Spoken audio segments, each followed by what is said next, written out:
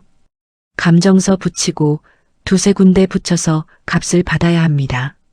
주인이 손난로를 조심스럽게 옆으로 밀었어요.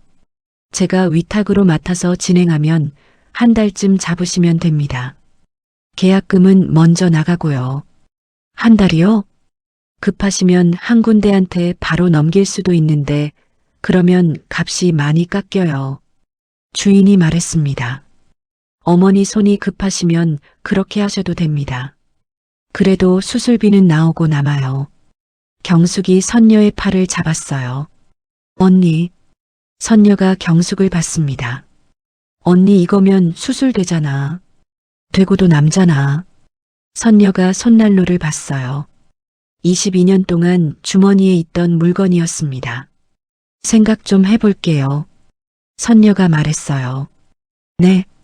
경숙이 되물었습니다. 뭘 생각해? 언니 손이 굳어가는데. 그래도 좀. 선녀가 손난로를 집었어요. 주머니에 넣었습니다. 주인이 명함을 꺼내 내밀었어요. 천천히 생각하세요. 급할 거 없습니다. 주인이 말했습니다. 근데 어머니. 선녀가 돌아봤어요. 손 안 좋으시다면서요. 네. 물건은 사람 다음입니다. 선녀가 고개를 숙이고 공방을 나왔어요. 그날 밤이었습니다. 반지하 방이었어요. 선녀가 소반 위에 손난로를 올려놓았습니다. 그리고 그 앞에 앉았어요. 형광등이 위에서 하얗게 내려왔습니다.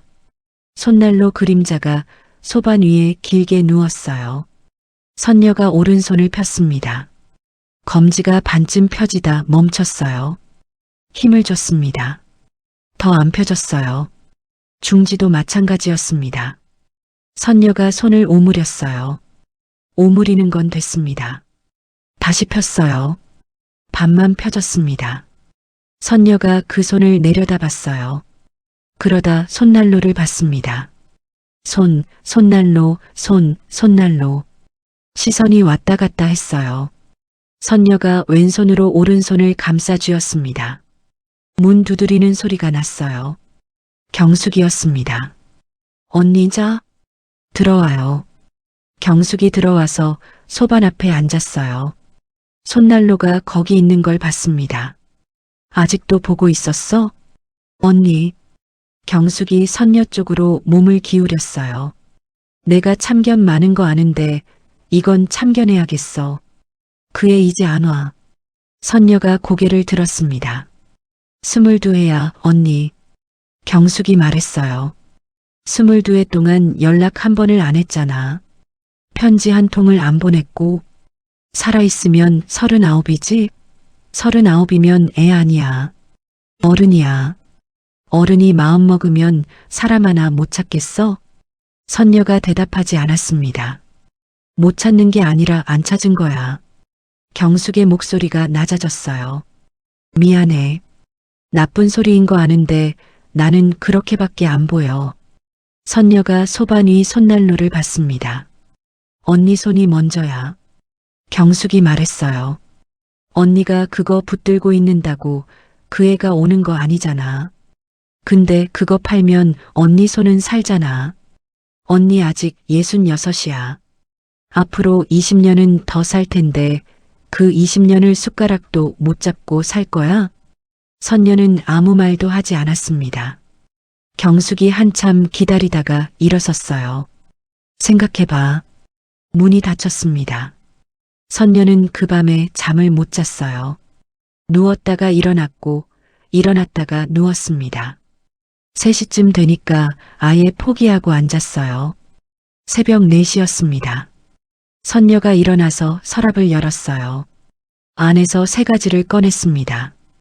플라스틱 명찰, 낡은 출석부, 다 쓴 화상 연고 튜브, 그것들을 소반 위에 올려놓았어요. 손난로 옆에 나란히 놓았습니다. 4가지가 소반 위에 있었어요. 선녀가 출석부를 폈습니다. 마지막 장 근처였어요. 강도연이라는 이름 옆에 동그라미가 빼곡했습니다. 11월부터 2월까지 하루도 안 빠졌어요. 그러다 3월부터 빈칸이었습니다. 선녀가 그 빈칸을 손끝으로 짚었어요. 니는 어디 갔니? 혼잣말이 나왔습니다. 어디 가서 뭐 먹고 살았니? 선녀가 명찰을 집었어요. 누렇게 변한 플라스틱이었습니다. 손은 어떻게 됐니? 그거 나았니? 대답하는 사람은 없었어요. 며칠이 지났습니다. 선녀가 아침에 일어나서 손난로를 보자기에 쌌어요. 노란 보자기였습니다. 매듭을 지었어요. 오른손이 잘 안 움직여서 매듭 하나 짓는데 시간이 걸렸습니다. 보자기를 가슴에 안고 집을 나섰어요. 읍내까지 버스를 탔습니다. 버스 안에서 창밖을 봤어요. 논이 지나가고 비닐하우스가 지나가고 주유소가 지나갔습니다. 선녀는 보자기를 무릎 위에 놓고 두 손으로 눌렀어요. 읍내 정류장에 내렸습니다. 공방까지 걸어서 10분이었어요. 지팡이를 짚고 걸으니 20분이 걸렸습니다. 공방 앞에 도착했어요. 간판이 보였습니다. 선녀가 문 앞에 섰어요. 들어가지 않았습니다. 그 자리에 서 있었어요. 5분이 지났습니다. 10분이 지났어요. 안에서 인기척이 났습니다. 주인이 유리문 너머로 선녀를 봤어요. 주인이 문을 열었습니다. 어머니, 왜 밖에 서 계세요? 들어오세요. 선녀가 들어갔어요. 주인이 의자를 내줬습니다. 선녀가 앉았어요. 보자기를 무릎 위에 올려놓았습니다. 결정하셨어요? 주인이 물었어요. 선녀가 고개를 끄덕였습니다. 주인이 서랍에서 서류를 꺼냈어요. 위탁 판매 계약서였습니다. 여기 성함이랑 연락처 적으시고요. 주인이 펜을 내밀었어요. 물건은 제가 맡아서 감정서 붙여서 내놓을 겁니다. 대금은 계좌로 넣어드리고요. 선녀가 보자기를 풀었습니다. 매듭이 잘 안 풀렸어요. 오른손이 말을 안 들어서 왼손 하나로 풀었습니다. 보자기가 벌어졌어요. 손난로가 나왔습니다. 공방 창으로 오후 햇빛이 들어오고 있었어요. 그 빛이 손난로 위에 떨어졌습니다. 선녀가 펜을 잡았어요. 오른손으로 잡았습니다. 손가락이 펜을 감쌌어요. 그런데 힘이 제대로 들어가지 않았습니다. 계약서 위에 펜 끝을 댔어요. 첫 글자를 쓰려는데 손이 떨렸습니다. 선이 삐뚤어졌어요. 선녀가 펜을 다시 잡았습니다. 왼손으로 오른손 손목을 받쳤어요. 다시 됐습니다. 또 떨렸어요. 주인이 조용히 말했습니다. 천천히 하세요. 선녀가 펜을 든 채 멈춰 있었어요. 그때였습니다. 선녀의 눈이 손난로 표면에 닿았어요. 햇빛을 받은 은색 표면이었습니다. 거기 얼굴이 비쳤어요. 일그러진 얼굴이었습니다. 금속이 평평하지 않아서 얼굴이 늘어나 보였어요. 주름이 보였습니다. 눈밑이 꺼진 게 보였어요. 머리가 하얗게 센 게 보였습니다. 66이었어요. 그 얼굴 위로 목소리가 겹쳤습니다. 22해 전 급식실이었어요. 계단을 올라가기 전에 소년이 돌아보던 그 저녁이었습니다. 저 나중에요. 첫 월급 받아서 제일 먼저 올게요. 선녀가 그때 웃었어요. 첫 월급은 부모님 드리는 거예요. 나 말고. 그러니까요. 제일 먼저 올게요. 선녀의 손에서 펜이 멈췄습니다. 한참 그러고 있었어요. 그러다 선녀가 펜을 내려놓았습니다. 계약서 위에 펜이 굴렀어요. 선녀가 손난로를 집었습니다. 보자기 위에 놓고 보자기를 접었어요. 한 귀퉁이를 넘기고 또 한 귀퉁이를 넘겼습니다. 매듭을 지었어요. 왼손 하나로 매듭을 지었습니다. 주인이 의자에서 일어섰어요. 어머니, 선녀가 보자기를 가슴에 안았습니다. 못 팔겠어요. 네, 이거 못 팔겠어요. 주인이 당황했어요. 어머니, 손 수술하셔야 한다면서요. 이거 지금 아니면 언제 하시게요? 손 못 쓰게 되면 어쩌시려고요? 선녀가 고개를 들었습니다. 눈에 물이 차 있었어요. 그런데 목소리는 흔들리지 않았습니다. 사장님, 네. 이건 값을 매길 물건이 아니라 사람이었습니다. 주인이 입을 다물었어요. 선녀가 보자기를 두 팔로 안았습니다. 이 안에 그 아이가 있어요. 내가 이걸 팔면요. 그 애가 나중에 돌아왔을 때 나는 무슨 얼굴로 그 애를 봅니까? 그 애가 겨울에 오토바이 타면서 손이 얼었어요. 다친 손이었는데도 그걸 주머니에 넣고 성한 손 하나로 몰았어요. 선녀의 목소리가 갈라졌습니다. 내가 그걸 보고 이걸 샀어요. 그의 손 녹으라고요. 그 애가 이걸 도로 두고 갔어요. 자기가 갖고 있으면 내가 찾을까 봐요. 그러니까 이건 그 애가 나한테 마지막으로 준 말이에요. 선녀가 보자기를 더 꽉 안았어요. 내 손이 귀한 건 압니다. 근데 그 애가 나한테 남긴 건 그것보다 무거워요. 공방 안이 조용해졌습니다. 작업대 위에 계약서가 그대로 놓여 있었어요. 첫 글자가 삐뚤게 그어진 채였습니다. 주인이 한참 말을 못했어요. 그러다 계약서를 접어 서랍에 넣었습니다. 네. 주인이 말했어요. 알겠습니다. 선녀가 고개를 숙여 인사했습니다. 문을 열고 나갔어요. 종이 울렸습니다. 읍내거리였어요. 오후 햇살이 길게 누워 있었습니다. 상점 차양이 그림자를 드리웠고 그 사이로 빛이 들어왔어요. 선녀가 보자기를 가슴에 안고 걸었습니다. 지팡이를 왼손으로 짚었어요. 보자기는 오른팔로 안았습니다. 오른손은 펴지지 않았어요. 반쯤 구부러진 채로 보자기를 눌렀습니다. 걸음이 느렸어요. 굽은 등이 사람들 사이로 지나갔습니다.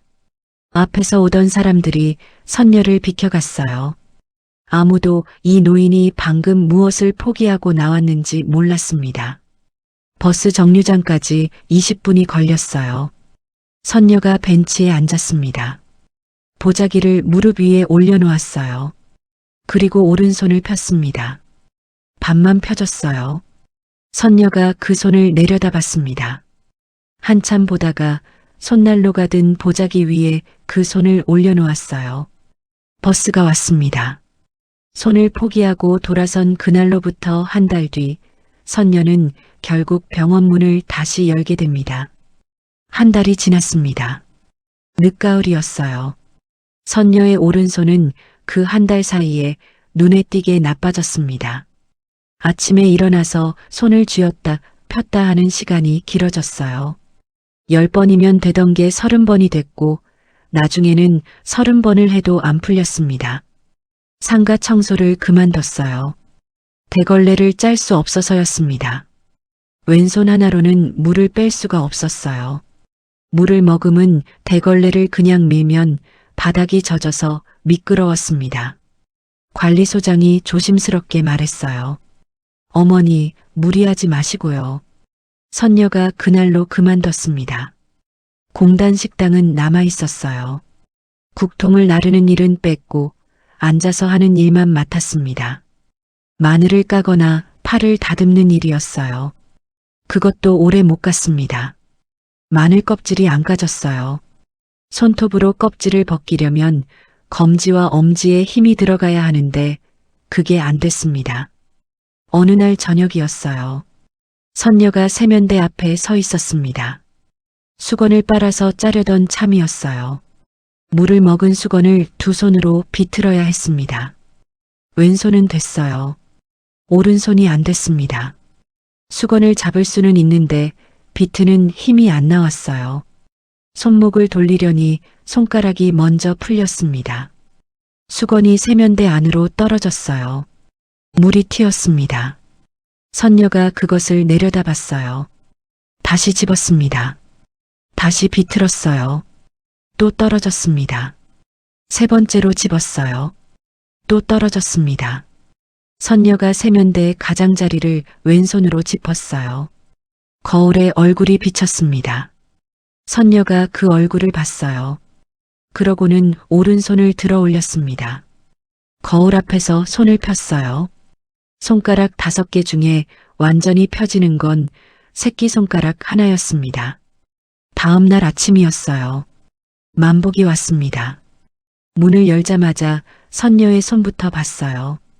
선녀가 문고리를 왼손으로 잡고 있었습니다. 오른손은 옆구리에 붙어 있었어요. 만복이 아무 말도 하지 않았습니다.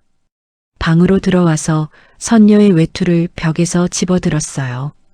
갑시다. 만복 씨, 갑시다. 돈이 없어요. 선녀가 말했습니다. 진짜 없어요. 만복 씨, 만복이 외투를 든 채 서 있었어요. 71였습니다. 야학 시절에도 늙었다고 생각했는데 이제는 정말 늙어 있었어요. 등이 굽었고 목소리에 힘이 없었습니다. 압니다. 만복이 말했어요. 돈 없는 거 압니다. 나도 없어요. 근데 일단 가서 봅시다. 만복이 외투를 선녀 쪽으로 내밀었습니다. 보고 나서 안 된다고 하면 그때 집에 오면 될 거 아니요. 선녀가 외투를 받았어요. 왼손으로 받았습니다. 병원이었습니다. 정형외과 재진이었어요. 의사가 선녀의 손을 보고 얼굴을 찌푸렸습니다. 1달 전보다 많이 나빠지셨네요. 네. 그때 왜 안 하셨어요? 선녀가 대답하지 않았어요. 의사가 손가락을 하나씩 폈다 접었다 해봤습니다. 검지에서 걸렸어요. 힘을 줘도 안 펴졌습니다. 이거 지금 안 하시면요. 의사가 말했어요. 수술해도 원래대로는 못 돌아갑니다. 굳은 지 오래되면 안에서 유착이 돼서요. 지금이 마지막입니다. 정말로요. 선녀가 고개를 끄덕였습니다. 의사가 화면을 봤어요. 그런데 1달 전에 말씀드린 그 문제요. 피부가 당기는 거요. 네. 이게 더 심해졌어요. 의사가 선녀의 손등을 가리켰습니다. 여기 화상 자국들이 여러 겹으로 있잖아요. 이 흉터 조직이 오래되면 딱딱해지면서 줄어들어요. 그러면 아래 있는 힘줄을 밖에서 묶어놓는 꼴이 됩니다. 저희가 안에서 신경 풀고 힘줄 정리해도 바깥에서 이렇게 잡아당기면 다시 굳어요. 그럼 어떻게 해요? 흉터를 같이 풀어야 합니다. 의사가 마우스를 움직였어요. 이건 저희 과 영역이 아니에요. 화상 흉터 제거는 따로 보는 데가 있습니다. 의사가 화면에 협진 요청을 입력하기 시작했습니다. 같은 층에 화상 재건 센터가 있어요. 거기 가서 손등 상태 보시고 두 가가 같이 수술 계획 잡을 겁니다. 선녀의 손이 무릎 위에서 움찔했어요. 어디요? 화상 재건 센터요. 의사가 화면에서 눈을 떼지 않고 말했습니다. 복도 끝으로 쭉 가시면 됩니다. 선녀가 진료실을 나왔어요. 만복이 복도 의자에서 일어섰습니다. 뭐랍디까? 다른 데를 가보래요. 어디를? 선녀가 대답하지 않고 걸었어요. 복도가 길었습니다. 한쪽 벽에 창이 있었어요. 늦가을 햇빛이 바닥에 길게 들어와 있었습니다. 선녀의 지팡이 그림자가 그 위에 늘어졌어요. 복도 끝에 안내판이 있었습니다. 선녀가 그 앞에 섰어요. 화상재건센터. 그 아래 담당 의사 이름이 3개 적혀 있었습니다. 3번째가 아니었어요. 2번째였습니다. 강도현. 선녀의 지팡이가 미끄러졌습니다. 바닥이 매끄러워서 고무 끝이 옆으로 밀렸어요. 몸이 기울었습니다. 만복이 팔을 잡았어요. 어이쿠, 조심하쇼. 선녀가 만복의 팔을 붙들고 섰습니다. 숨이 얕았어요. 아주머니? 만복이 선녀의 얼굴을 봤습니다. 선녀가 안내판을 보고 있었어요. 만복이 그 시선을 따라갔습니다. 안내판에 적힌 이름들을 읽었어요. 만복의 눈이 두 번째 이름에서 멈췄습니다. 이거, 만복이 말했어요. 이거 그의 이름 아니오? 선녀가 대답하지 않았습니다. 야학 다니던 그애, 배달하던 애, 그애 아니오? 동명이인이에요. 선녀가 말했어요. 뭐요? 동명이인이라고요. 선녀가 안내판에서 눈을 뗐습니다. 세상에 그 이름이 한둘이겠어요. 접수를 했어요. 대기실에는 사람이 여럿 있었습니다.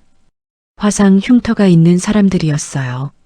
목에 있는 사람, 팔에 있는 사람, 얼굴에 있는 사람. 어떤 아이는 압박 붕대를 팔 전체에 감고 있었습니다.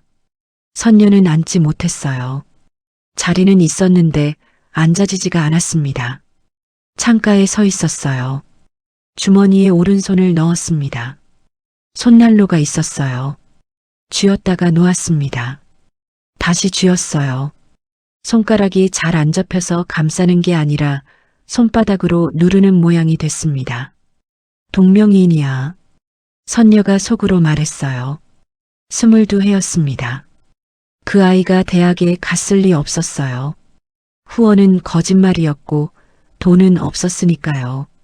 17에 혼자 사라진 아이가 의사가 됐을 리 없었습니다. 배달을 계속했겠지요. 아니면 공장에 갔겠지요. 어디서 어떻게 살았는지 모르지만 그런 쪽이었을 겁니다. 선녀가 그렇게 생각했어요. 22년 동안 그렇게 생각해왔습니다. 살아있기만 하면 됐어요. 밥만 먹고 살면 됐습니다. 그것 말고는 바란 적이 없었어요. 간호사가 나왔습니다. 정선녀님, 선녀가 돌아봤어요. 수간호사였습니다. 33쯤 되어 보였어요. 목소리가 또렷했습니다. 3번 처치실로 오세요. 선녀가 걸음을 옮겼습니다. 만복이 따라 일어서려다가 다시 앉았어요. 보호자는 대기실에서 기다리라고 했으니까요. 복도가 짧았습니다. 그런데 길게 느껴졌어요. 지팡이가 바닥을 짚는 소리가 났습니다. 톡, 톡. 3번이라고 적힌 문 앞에 섰어요. 간호사가 문을 열어줬습니다. 선녀가 들어갔어요. 안이 밝았습니다. 무영등이 천장에 달려 있었고 벽에 화면이 걸려 있었어요. 처치대가 가운데 있었고 그 옆에 기구들이 놓여 있었습니다. 소독약 냄새가 났어요. 의사가 등을 돌리고 앉아 있었습니다. 모니터를 보고 있었어요. 마스크를 쓰고 있었고 손에는 수술 장갑을 끼고 있었습니다. 앉으세요. 목소리가 났어요. 낮은 목소리였습니다. 선녀가 의자에 앉았어요. 오른손 올려주세요. 선녀가 오른손을 처치대 위에 올렸습니다. 손등이 위로 오게 놓았어요. 의사가 의자를 끌고 다가왔습니다. 장갑 낀 손이 선녀의 손등에 닿았어요. 차가웠습니다. 고무의 감촉이었어요. 의사가 손등을 짚었습니다. 엄지로 흉터 하나를 눌렀어요. 그리고 옆으로 밀었습니다. 피부가 얼마나 움직이는지 보는 거였어요. 밀리지 않았습니다. 의사가 다른 흉터로 옮겼어요. 또 눌렀습니다. 또 밀어봤어요. 의사가 아무 말도 하지 않았습니다. 손등 전체를 손끝으로 훑었어요. 자국이 몇 개인지 세는 것 같았습니다. 하나, 둘, 셋, 7개까지 셌어요. 그리고 8번째 자국에서 손이 멈췄습니다. 그 자국은 다른 것들과 달랐어요. 손바닥 쪽에서 시작해서 손등으로 넘어오는 자국이었습니다. 손 전체를 감싸는 모양이었어요. 의사의 손끝이 그 자국을 따라갔습니다. 이거, 의사가 말했어요. 혼잣말 같은 소리였습니다. 이거 국통 손잡이 맨손으로 드셨죠?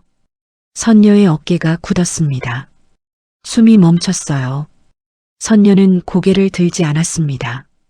들 수가 없었어요. 세상에 그걸 아는 사람은 없었습니다.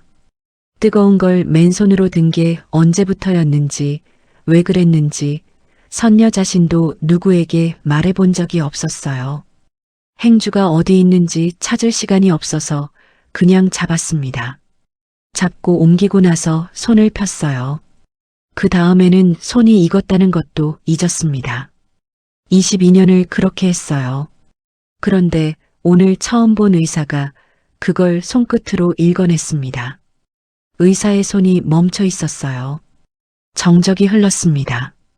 기계 돌아가는 소리만 났어요. 의사가 손을 뗐습니다. 의자를 돌려 모니터 쪽으로 갔어요. 마우스를 움직이는 소리가 났습니다. 그리고 차트를 확인하는 기척이 났어요. 종이 넘기는 소리가 한 번 났습니다. 그리고 아무 소리도 나지 않았어요. 정적이 길었습니다. 선녀는 여전히 고개를 들지 않고 있었어요.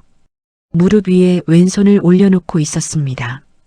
시간이 얼마나 지났는지 몰랐어요.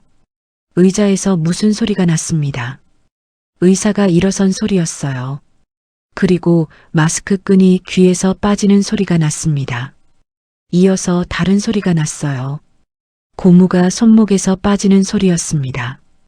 짧고 마른 소리였어요. 장갑을 벗는 소리였습니다. 선녀가 그제야 고개를 들었어요. 눈앞에 손이 있었습니다. 의사의 오른손이었어요. 손등에서 손목까지 붉게 이어진 자국이 있었습니다. 색이 옅어져 있었어요. 22해가 지났으니까요. 처음에 그 붉은기는 없었습니다. 흰빛이 섞인 분홍색이었어요. 그런데 모양이 그대로였습니다. 손등에서 시작해서 손목을 지나 소매 안쪽으로 이어지는 그 모양이었어요. 표면이 매끈하지 않았습니다. 군데군데 당겨져 있었어요. 선녀의 눈이 그 손에 붙었습니다. 숨이 안 쉬어졌어요. 가슴 안에서 뭔가가 올라오는데 목에서 막혔습니다. 소리가 나오지 않았어요. 선녀의 입술이 떨렸습니다. 주머니 안에서 쥐고 있던 손난로가 손바닥에서 미끄러졌어요. 선녀의 손이 안 접혀서였습니다. 손난로가 주머니 밖으로 빠져나와 바닥에 떨어졌어요. 쨍 하는 소리가 났습니다. 금속이 바닥에 부딪히는 소리였어요. 몇 달 전 공단 식당 주방에서 국자를 놓쳤을 때와 같은 소리였습니다. 그때도 손이 제멋대로 열렸어요. 그때는 아무도 돌아보지 않았습니다. 이번에는 달랐어요. 그 소리에 의사가 몸을 움직였습니다. 바닥을 봤어요. 떨어진 것을 봤습니다. 은색 손난로였어요. 표면이 닳아서 반들거리는 자리가 있었고 모서리 도금이 벗겨져 있었습니다. 의사의 얼굴이 무너졌습니다. 버티고 있던 것이 한 번에 무너지는 얼굴이었어요. 의사가 진료 의자에서 내려왔습니다. 바닥에 무릎이 닿았어요. 39의 남자가 66 노인 앞에 무릎을 꿇었습니다. 무릎을 꿇고 나서 이마를 숙였어요. 선녀의 무릎에 이마가 닿았습니다. 선녀는 움직이지 못했어요. 의사의 어깨가 흔들리고 있었습니다. 소리가 나지 않았어요. 어깨만 흔들렸습니다. 22회 전 급식실에서 손난로 위에 물방울을 떨어뜨리던 그 어깨와 같았어요. 아주머니, 목소리가 났습니다. 갈라진 소리였어요. 저예요. 도연이요. 선녀의 왼손이 올라갔습니다.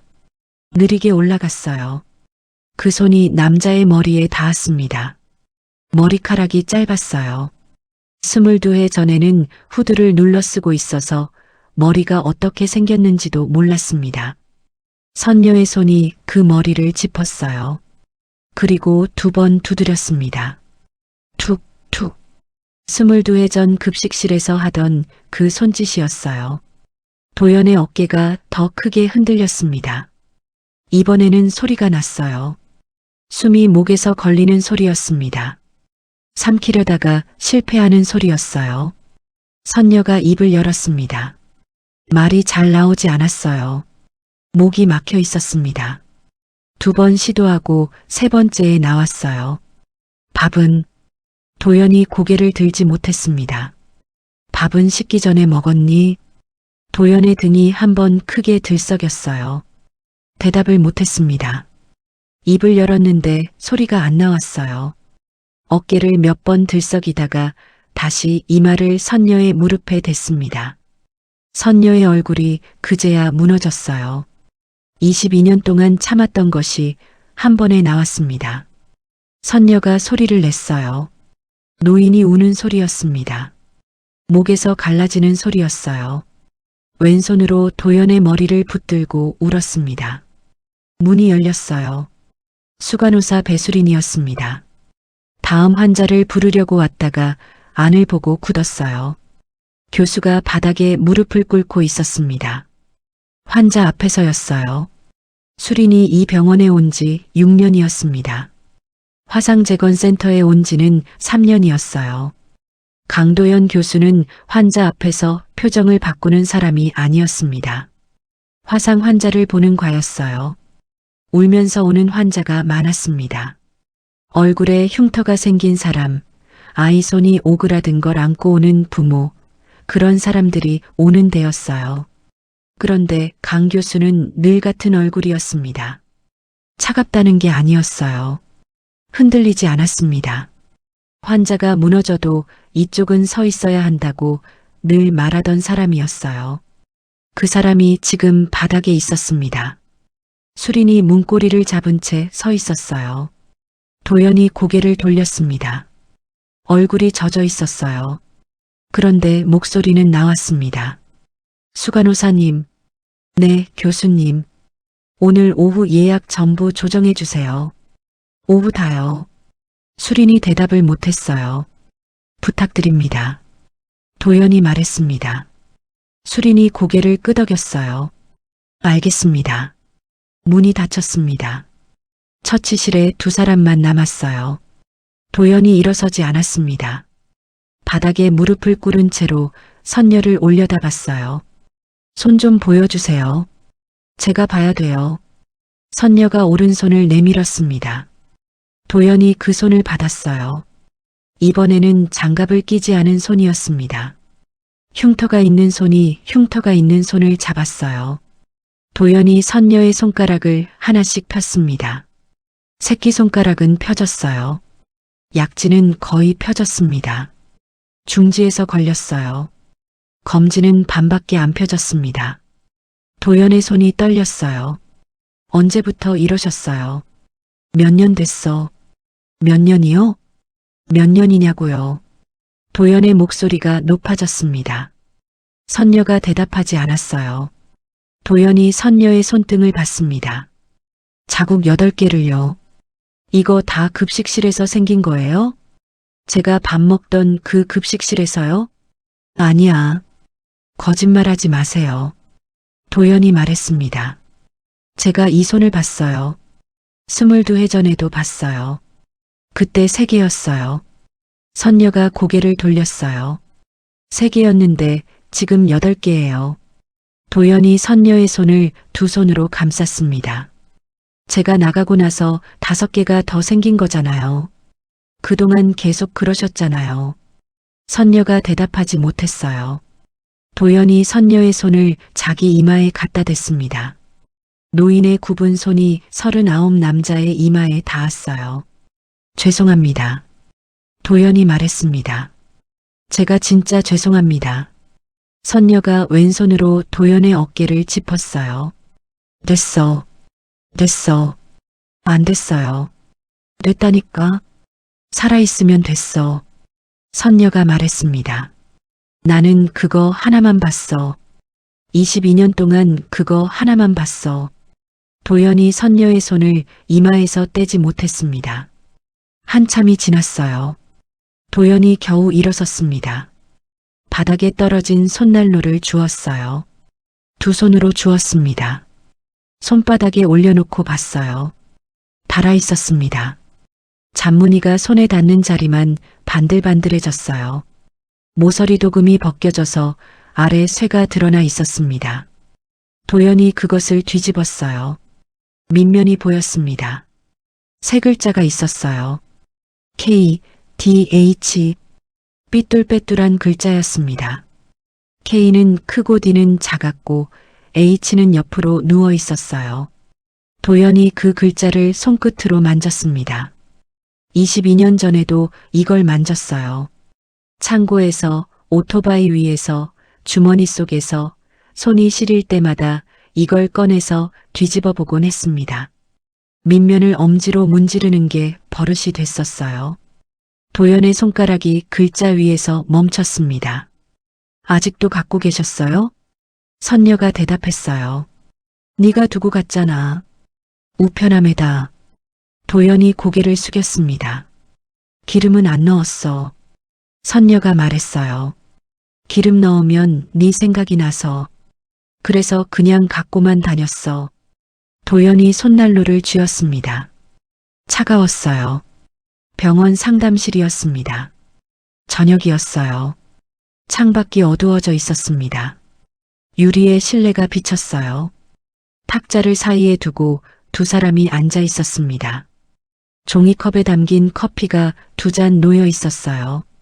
아무도 손을 대지 않아서 김이 사라진 지 오래됐습니다. 도연이 먼저 입을 열었어요. 아주머니, 응, 드릴 말씀이 있어요. 선녀가 도연을 봤습니다. 그거 먼저 말씀드리고 나서 손 얘기하겠습니다. 무슨 말인데? 도연이 탁자 위에 두 손을 올려놓았어요. 흉터 있는 손이 위로 왔습니다. 숨기지 않았어요. 저 그때 후원 같은 거 안 받았어요. 선녀가 든 종이컵이 손에서 미끄러졌습니다. 컵이 탁자에 쓰러졌어요. 커피가 흘러나와서 탁자 위로 번졌습니다. 도연이 그걸 닦지 않았어요. 선녀도 닦지 않았습니다. 뭐라고? 야하게 그런 거 없었어요. 제가 지어낸 말이었어요. 선녀가 도연을 봤습니다. 그건 나도 알아. 네. 네 없어지고 나서 사무실에 물어봤어. 선녀가 말했어요. 그런 거 없다더라. 도연이 고개를 숙였습니다. 그럼, 응. 그럼 아주머니는 22년 동안 알고 있었지. 선녀가 손등으로 눈가를 닦았어요. 근데 왜 지어냈는지는 몰랐어. 도연이 한참 말을 못했습니다. 그러다 입을 열었어요. 2월이었어요. 2월이었습니다.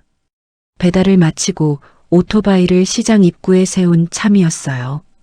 눈이 오고 있었습니다. 도연이 걸어가는데 부동산 유리문 안쪽에 낯익은 뒷모습이 보였어요. 앞치마였습니다. 야학 급식실에서 쓰는 그 앞치마였어요. 도연은 그 앞치마를 넉 달 동안 봤습니다. 문을 열려고 손을 들었어요. 그런데 문이 조금 열려 있었습니다. 안에서 소리가 새어나왔어요. 이걸 담보로 잡히면 나중에 이 집에서 나가실 때 남는 게 없습니다. 아시죠? 알아요. 보증금이 사모님 전 재산이신 것 같은데요. 나이도 있으시고 이러다 나중에 갈 데가 없어지실 수도 있어요. 알아요. 도연의 손이 내려갔습니다. 문에서 물러나 유리 옆 벽에 등을 붙였어요. 솔직히 말씀드리면 자제분도 아니라면서요. 남의 집에 1년 공부시키자고 이렇게까지 하실 일인가 싶은데요. 한참 아무 소리도 나지 않았습니다. 그러다 선녀의 목소리가 났어요. 서류 준비하려면 뭐가 필요합니까? 도연의 등이 벽에서 떨어지지 않았습니다. 눈이 어깨에 쌓였어요. 배달 가방 위에도 쌓였습니다. 도연이 그 자리에 얼마나 서 있었는지 몰랐어요. 안에서 의자 미는 소리가 났습니다. 도연이 벽에서 떨어졌어요. 오토바이 쪽이 아니라 반대편으로 걸었습니다. 모퉁이를 돌아서 멈췄어요. 주머니에 손을 넣었습니다. 손난로가 있었어요. 아침에 기름을 넣고 불을 붙여 넣어둔 거였습니다. 12시간이 안 지나서 아직 따뜻했어요. 도연이 그걸 꺼내 손바닥에 올렸습니다. 눈이 손난로 위에 떨어졌어요. 닿자마자 녹아서 물이 됐습니다. 도연이 그것을 내려다봤어요. 그날 밤 창고였습니다. 도연이 박스 위에 앉아 있었어요. 담요를 두르고 있었고 손난로를 손바닥에 올려놓고 있었습니다. 밤새 앉아 있었어요. 생각한 건 하나였습니다. 저 사람이 집을 잡히면 어떻게 되나? 17 눈에는 나이가 꽤 든 사람으로 보였어요. 남편도 없고 자식도 없었습니다. 새벽에 공장 가고 저녁에 야학 가고 그렇게 벌어서 반지하 방 하나 얻어 사는 사람이었어요. 그 방 보증금이 전부였습니다. 그걸 잡히면요. 도연이 17이었어요. 17이 아는 세상은 좁았습니다. 돈을 어떻게 빌리는지도 몰랐고 나중에 어떻게 갚을 수 있는지도 몰랐어요. 아는 건 하나였습니다. 자기가 없어지면 저 사람이 그 짓을 안 한다는 것이요. 그게 17이 낸 답이었어요. 도연이 손난로를 받습니다. 이걸 갖고 가면 안 됐어요. 이걸 갖고 있으면 저 사람이 자기를 찾을 이유가 남으니까요. 아직 돌려받을 게 있다고 생각하면 찾을 테니까요. 돌려주고 가야 했습니다. 며칠 뒤 급식실이었어요. 도연이 웃으면서 말했습니다. 저 후원 받게 됐어요. 선녀가 국자를 놓쳤어요. 배식구 밖으로 나와서 도연의 두 손을 잡았습니다. 흉터 있는 손을 그냥 잡았어요. 아이고, 잘됐다. 진짜 잘됐다. 선녀가 도연의 손을 위아래로 흔들었습니다. 내가 그럴 줄 알았어. 그렇게 공부하는데 하늘이 안 보고 있겠나 했어. 선녀의 눈에 물이 찼어요. 고맙습니다, 진짜. 누구한테 고맙다고 해야 되나 모르겠는데 하여튼 고맙습니다. 도연이 그 얼굴을 봤습니다. 그러고는 시선을 옆으로 옮겼어요. 국통 쪽을 봤습니다. 국통 뚜껑 손잡이를 봤어요. 그 손잡이가 검게 그을려 있었습니다. 저도 좋아요. 도연이 말했어요. 진짜 좋아요. 3월 첫 새벽이었습니다. 도연이 짐을 쌌어요. 담요를 개고 박스를 눕히고 교재를 끈으로 묶었습니다. 배달 가방을 등에 맸어요. 마지막으로 손난로를 꺼냈습니다. 기름을 다 뺐어요. 심지를 새 것으로 갈았습니다. 배달하면서 받은 돈으로 미리 사둔 거였어요. 겉면을 닦았습니다. 옷소매로 문질렀어요. 손자국이 안 남게 여러 번 문질렀습니다. 그리고 창고를 나왔어요. 문 옆에 우편함이 있었습니다. 녹슨 우편함이었어요. 뚜껑이 반쯤 떨어져 나가 있었습니다. 도연이 손난로를 그 안에 넣었어요. 넣고 나서 손을 뺐습니다. 한 발 물러섰어요. 그리고 다시 우편함을 봤습니다. 한참 봤어요. 도연이 돌아섰습니다. 걸어갔어요. 한 번도 뒤돌아보지 않았습니다. 상담실이었습니다. 도연이 말을 멈췄어요. 선녀가 아무 소리도 내지 않고 있었습니다. 커피가 탁자 위에 번져서 가장자리까지 흘렀어요. 한 방울이 바닥으로 떨어졌습니다. 그래서 선녀가 겨우 입을 열었어요. 그래서 그 손으로 여태 뭘 했니? 도연이 고개를 들었습니다. 선녀가 왼손을 뻗었어요. 도연의 오른손 손등을 덮었습니다. 흉터 위에 손을 올려놓았어요. 응? 뭐하고 살았어? 도연의 눈이 다시 젖었습니다. 공장에 갔어요. 어디? 경상도 쪽에요. 기숙사 있는 데로 갔어요. 도연이 말했어요. 낮에 일하고 밤에 공부했어요. 검정고시는 이미 봤으니까 수능만 보면 됐거든요. 2년 걸렸어요. 첫 해는 떨어졌어요. 선녀가 도연의 손등을 쓸었습니다. 그러고 나서요? 의대 갔어요. 선녀의 손이 멈췄어요. 의대? 네. 어떻게? 국가에서 주는 장학금이 있어요. 도연이 말했습니다. 성적되고 소득 없으면 등록금이 나와요.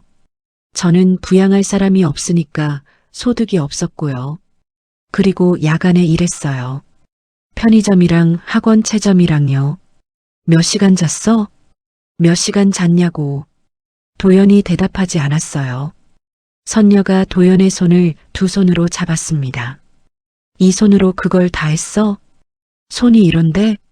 손 때문에 못하는 건 없었어요. 도연이 말했습니다. 딱 하나 있었는데요. 뭔데? 수술 배울 때요.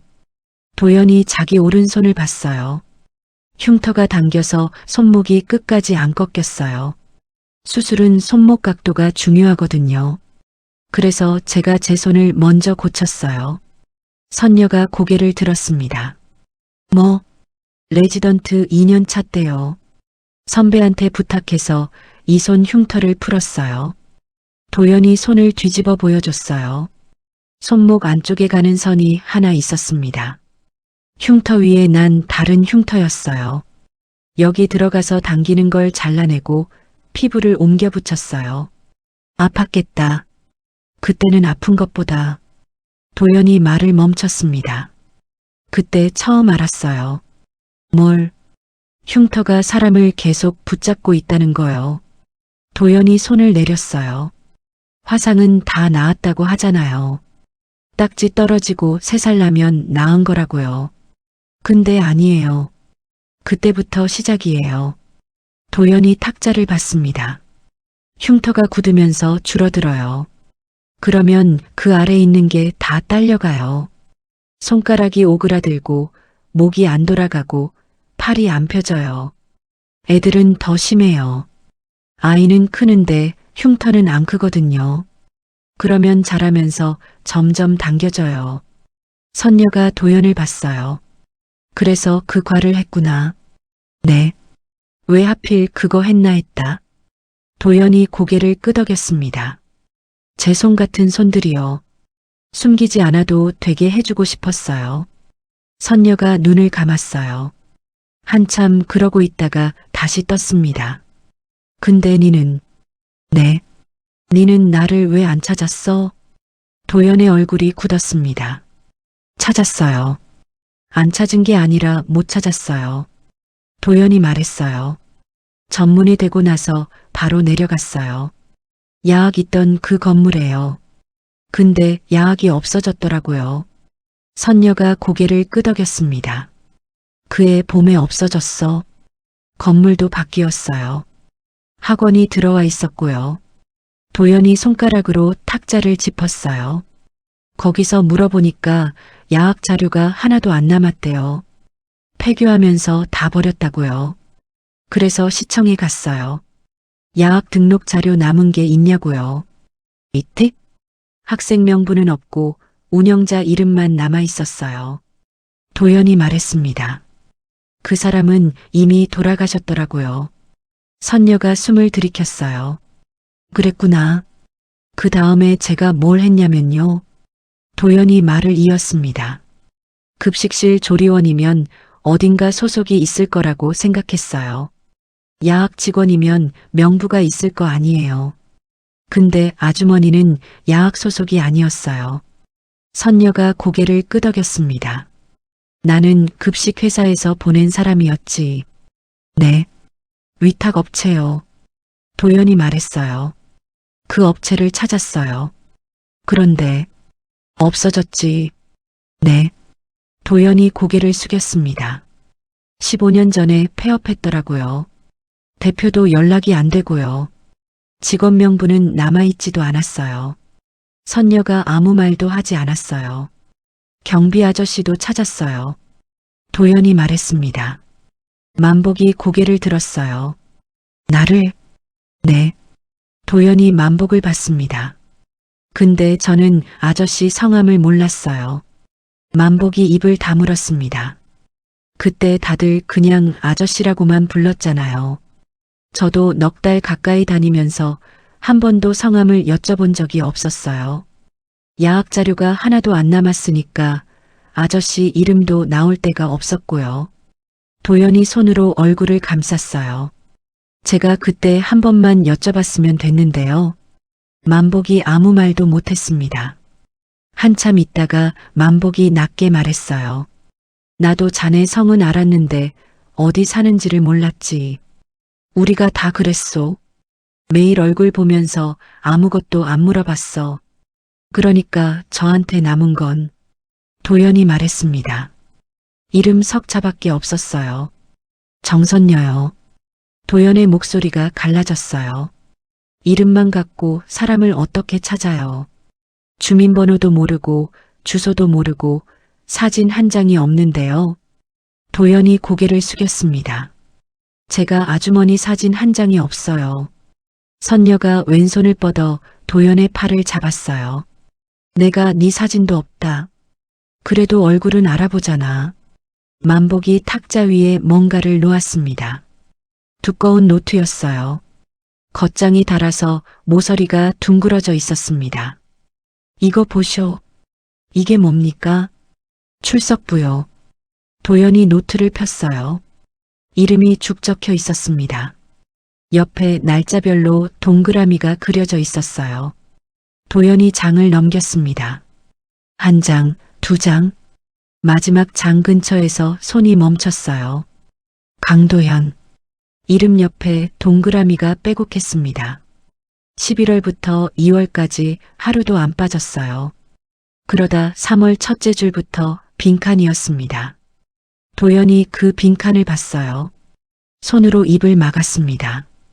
이거 내가 야학 없어질 때 챙겼소. 만복이 말했어요. 버린다길래. 근데 그거. 만복이 선녀를 턱으로 가리켰습니다. 이 사람이 그거 22년을 갖고 다녔소. 도연이 고개를 들었어요. 이사를 3번 했는데 만복이 말했습니다. 짐을 줄이고 줄여도 그건 안 버립디다. 명찰이랑 연고통이랑 그 노트랑 서랍에 그거 3개는 늘 있었소. 도연이 선녀를 봤어요. 선녀가 고개를 돌렸습니다. 무슨 연고요? 도연이 물었어요. 선녀가 대답하지 않았습니다. 만복이 대신 말했어요. 자네가 창고에 두고 간 거, 화상 연고통, 다 쓴 거. 도연의 얼굴이 일그러졌습니다. 그걸 왜 갖고 계셨어요? 선녀가 그제야 입을 열었어요. 네 손이 어떻게 됐나 싶어서. 그거 다 썼으면 다 나은 건가 아니면 살 돈이 없어서 그만 쓴 건가. 선녀의 목소리가 떨렸습니다. 22년 동안 그게 궁금했어. 도연이 자리에서 일어섰어요. 탁자를 돌아왔습니다. 선녀 옆에 무릎을 꿇었어요. 그리고 선녀의 왼손을 잡았습니다. 다 나았어요. 도연이 말했어요. 아프지도 않고요. 그때 그 연고 잘 발라서 나은 거예요. 선녀가 도연의 머리를 짚었습니다. 그래. 진짜예요. 그래. 선녀가 도연의 머리를 2번 두드렸어요. 툭, 툭. 다음 날 아침이었습니다. 도연이 회의실에 선녀와 만복을 데려왔어요. 벽에 화면이 걸려 있었습니다. 도연이 거기에 사진을 띄웠어요. 선녀의 손이었습니다. 여러 각도에서 찍은 사진이었어요. 손등, 손바닥, 옆면, 그리고 다른 사진이 떴습니다. 안쪽이 보이는 사진이었어요. 뼈랑 다른 것들이 비쳐 보였습니다. 어제 찍은 거예요. 도연이 말했습니다. 3가지 문제가 같이 있어요. 도연이 화면을 짚었어요. 첫째, 손목에서 신경이 눌려 있어요. 여기 통로가 좁아졌어요. 둘째, 손가락 구부리는 힘줄이 닳았고 유착이 생겼어요. 힘줄이 제자리에서 못 미끄러지고 있어요. 도연이 다른 사진으로 넘겼습니다. 셋째가 제 영역인데요. 손등 사진이었어요. 이 흉터들이 굳으면서 손등 피부를 줄여놨어요. 그래서 손을 펼 때 바깥에서 잡아당깁니다. 도연이 선녀를 봤습니다. 이 3가지를 한 번에 해야 해요. 한 번에? 네. 따로 하면 안 됩니다. 도연이 말했어요. 신경만 풀고 흉터를 놔두면 다시 굳어요. 흉터만 풀고 힘줄을 놔둬도 마찬가지고요. 그래서 2과가 같이 들어갑니다. 2과요? 정형외과에서 신경이랑 힘줄을 보고요. 도연이 말했습니다. 제가 흉터랑 피부를 봅니다. 선녀가 도연을 봤어요. 네가 하는 거야? 제가 하는 건 흉터 부분만요. 도연이 말했습니다. 신경이랑 힘줄은 정형외과 선생님이 하십니다. 그게 그쪽 전문이고 제가 손 뗄 영역이 아니에요. 그리고 하나 더 있어요. 도연이 잠깐 말을 멈췄습니다. 제가 아주머니 수술을 전부 다 하겠다고 하면요. 저는 그렇게 하고 싶어요. 근데 그러면 안 됩니다. 왜? 저는 지금 아주머니 앞에서 손이 떨려요. 도연이 말했어요. 어제 손 잡을 때도 떨렸어요. 선녀가 도연을 봤습니다. 의사가 환자 앞에서 흔들리면 안 돼요. 저는 지금 흔들려요. 그러니까 제일 위험한 부분은 안 흔들리는 사람이 해야 합니다. 도연이 말했습니다. 제가 맞는 건 제가 제일 잘하는 것만이에요. 그건 흔들려도 손이 알아서 합니다. 10년을 그것만 했으니까요. 선녀가 한참 도연을 봤어요. 그러다 고개를 끄덕였습니다. 잘 생각했다. 만복이 옆에서 말했어요. 똑똑하네, 이 사람. 선녀가 그제야 다른 걸 물었습니다. 근데 도연아? 네. 돈은? 도연이 대답했어요. 제가 합니다. 안 돼. 아주머니. 안 된다고. 선녀가 목소리를 높였습니다. 내가 무슨 낯으로 네 돈을 받아? 제 낯은 어떻게 하고요? 도연이 말했어요. 제가 아주머니 손을 이렇게 만들어 놓고 돈까지 받아요? 네가 만든 게 아니야. 제가 만들었어요. 도연이 말했습니다. 제가 밥을 먹으러 갔고 아주머니가 그 국통을 들었어요.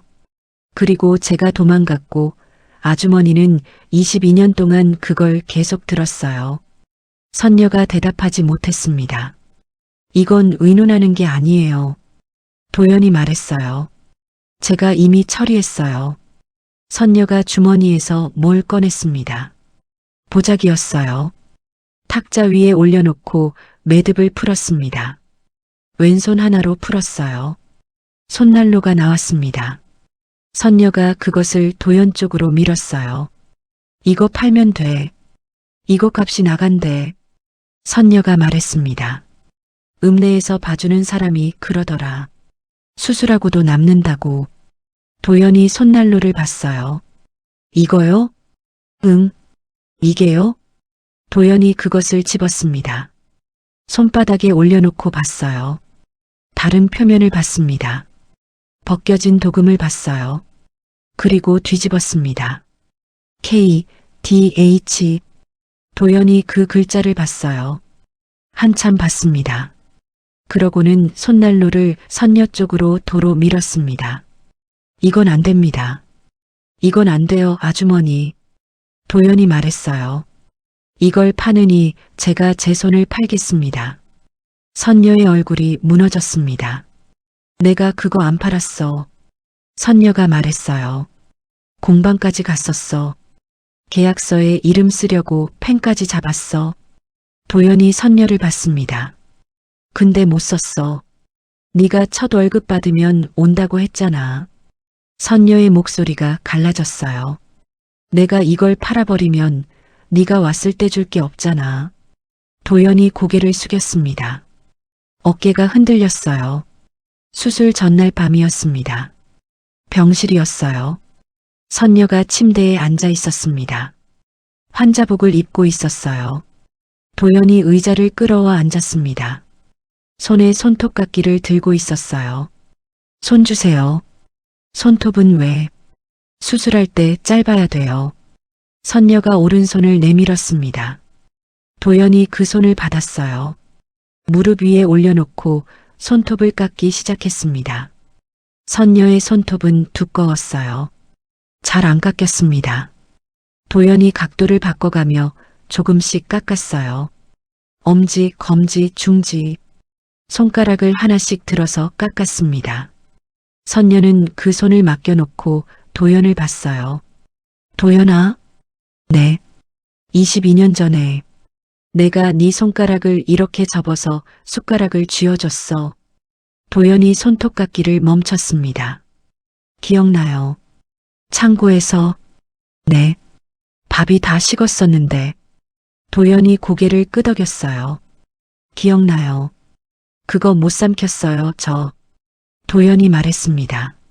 목이 막혀서 못 삼켰는데 아주머니가 계속 벽만 보고 계셨어요. 그래서 삼켰어요. 도연이 다시 손톱을 깎기 시작했어요. 약지, 새끼손가락. 다 깎고 나서 줄로 다듬었습니다.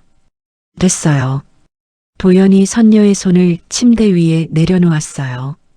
그리고 그 손을 잠깐 잡고 있었습니다. 내일 몇 시야? 아침 8시요. 오래 걸려? 5시간쯤요. 선녀가 고개를 끄덕였어요. 무서우세요? 도연이 물었습니다. 아니, 선녀가 말했어요. 네가 있는데 뭐.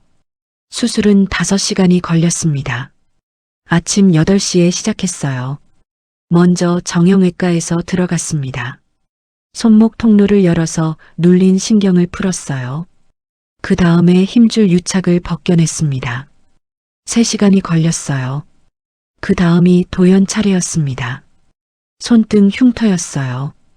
8개의 자국이 있었습니다. 그중 6개가 서로 붙어서 하나의 판처럼 굳어 있었어요. 그걸 잘라내야 했습니다. 그리고 잘라낸 자리에 다른 데서 피부를 가져와 붙여야 했어요. 도연이 기구를 잡았습니다. 오른손이었어요. 손등에서 손목까지 흉터가 있는 그 손이었습니다. 레지던트 2년차 때 스스로 고친 손이었어요. 손목이 끝까지 꺾이도록 흉터를 풀어낸 손이었습니다. 그 손이 지금 다른 손의 흉터를 풀고 있었어요. 떨리지 않았습니다. 무영등 아래에서 도연의 손이 움직였어요. 10년 동안 그것만 했으니까요. 오후 1시였습니다. 수술실 문이 열렸어요. 도연이 걸어 나왔습니다. 수술복이 땀에 젖어 있었어요. 마스크 자국이 얼굴에 붉게 남아 있었습니다. 복도에서 만복이 일어섰어요. 어떻게 됐소? 도연이 마스크를 내렸습니다. 잘 됐습니다. 신경도 잘 풀렸고 힘줄도 정리됐고요.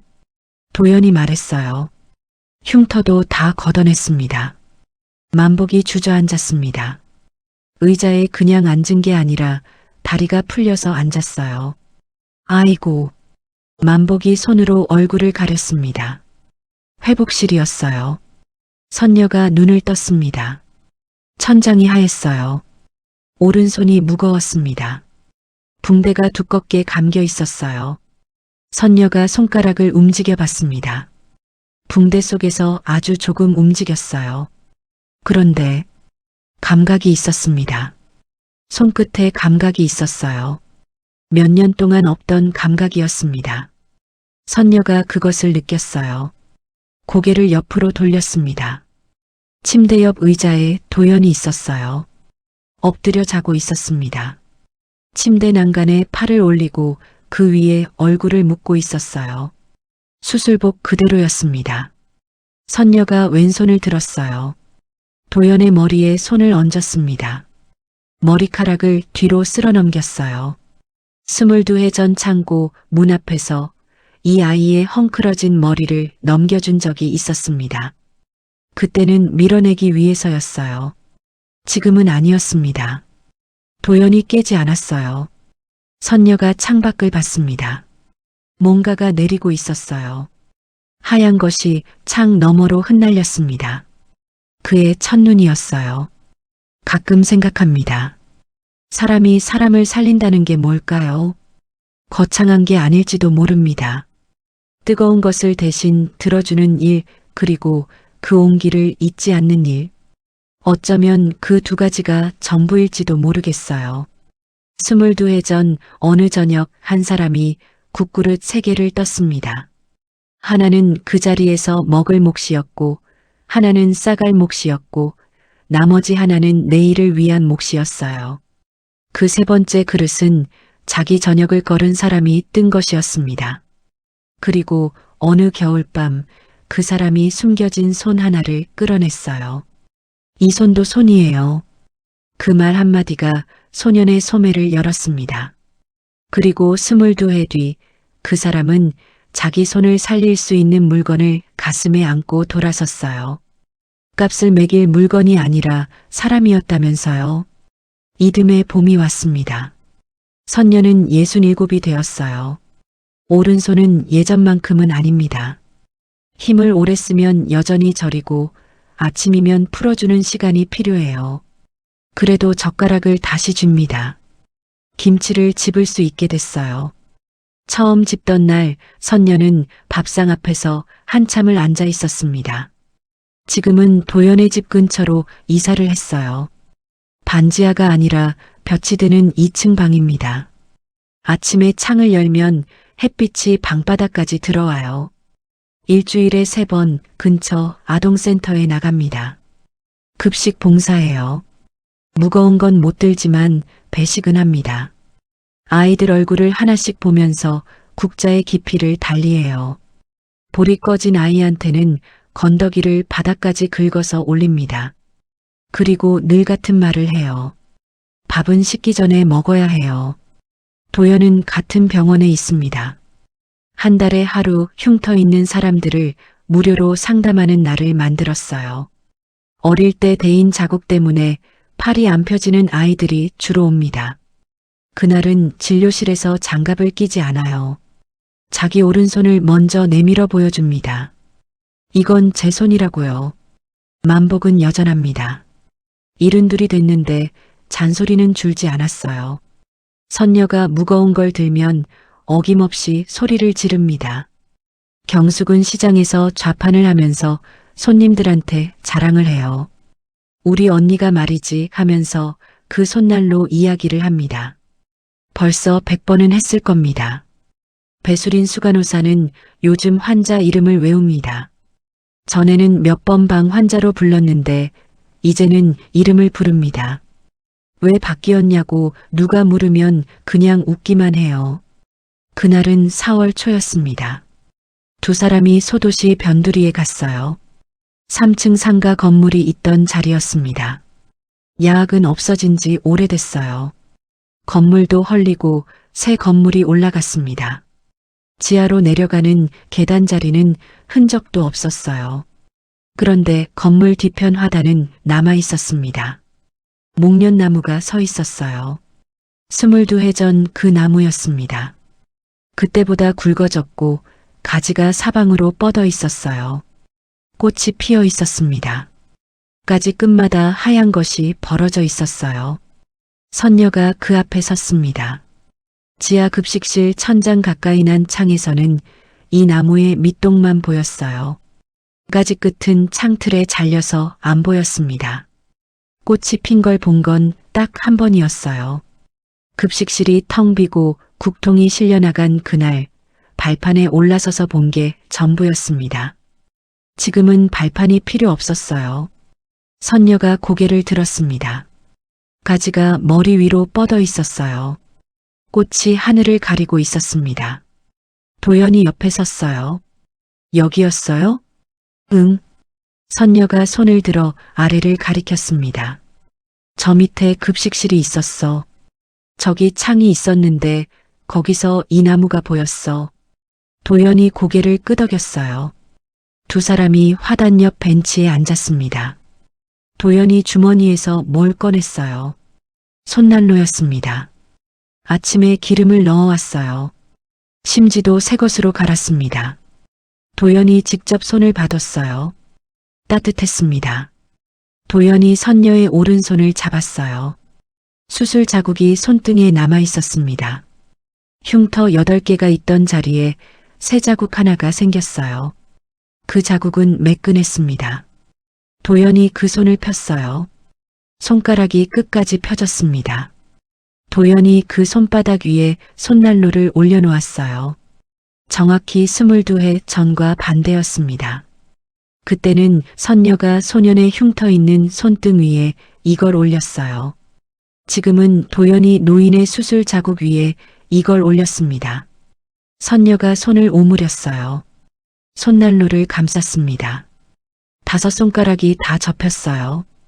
따뜻하네. 선녀가 말했습니다. 기름새로 넣었어요. 몇 시간가? 12시간요. 선녀가 웃었어요. 그 아저씨 말이 맞았네. 바람이 불었습니다. 목련 꽃잎 하나가 떨어져서 벤치 위에 내려앉았어요. 우리는 오늘 누군가에게 무엇을 건네고 있을까요? 밥 한 그릇일 수도 있고, 안부 한마디일 수도 있고, 그저 옆에 앉아 있어주는 시간일 수도 있습니다. 그게 얼마짜리인지는 아무도 모릅니다. 값이 매겨지지 않으니까요. 다만 22해쯤 지나서 뜻밖의 자리에서 뜻밖의 모습으로 돌아올 수는 있습니다. 손난로 하나에 3가지가 있었습니다. 건네는 온기가 있었고, 지키는 약속이 있었고, 되돌아오는 마음이 있었어요. 여러분의 겨울에는 누가 손난로를 쥐어주었나요? 혹시 오늘 곁에 그런 분이 계신다면 말 한마디만 건네보세요. 고맙다는 그 한마디가 누군가에게는 22해를 버틸 힘이 될지도 모르니까요. 오늘 이야기 어떠셨나요? 마음에 울림이 있으셨다면 구독과 좋아요로 마음을 전해주세요. 여러분의 인생극장 쉼표였습니다.